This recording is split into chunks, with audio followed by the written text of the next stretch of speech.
In this problem, they're giving us 4 different equations, and luckily they're putting them in slope-intercept form.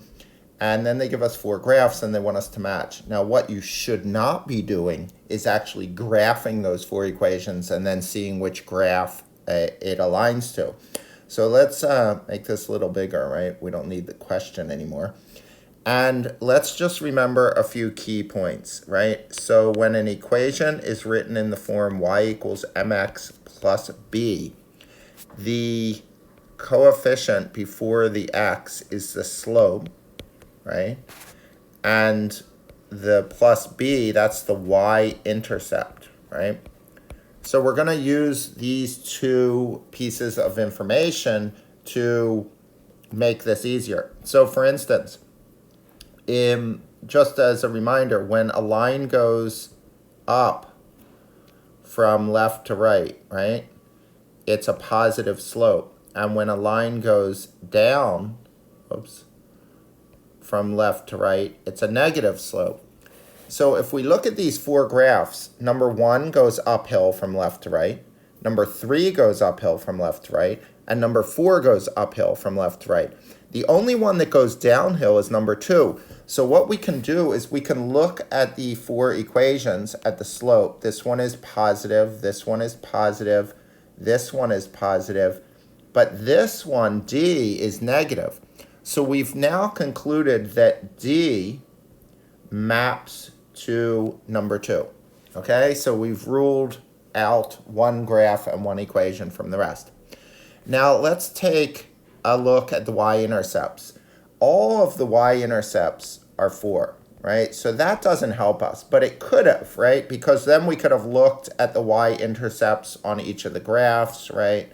Here, here, here. And we could have seen which one didn't have a y-intercept of 4. But in this case, they all have a y-intercept of 4, so that doesn't help. So let's go back to the slopes. As the slope of a line, right, gets steeper, so for instance, this line and this line, right, this one is steeper than this one. So this one is going to have a larger slope than this one, than the second one. Because as a line gets steeper and steeper, the slope gets bigger and bigger. So if we look at these equations, right, A has a slope of 1/4, that's the smallest. B has a slope of 1/2, that's slightly larger than 1/4. And then C has a slope of 2, which is even larger. So that means the equation C is going to be the steepest of the lines. And we can see the steepest line is in graph 1, right? Because it goes uphill the fastest. So we've just concluded that number 1 is C. So now we have to look at graphs 3 and 4. Which line is actually steeper? Well, we can see that graph 3 is steeper than graph 4. So that means that graph 3 has to be aligned to B because it's steeper. And the least steep graph, number 4, is A. And I don't know how I can get down there, right? I could go this way, right?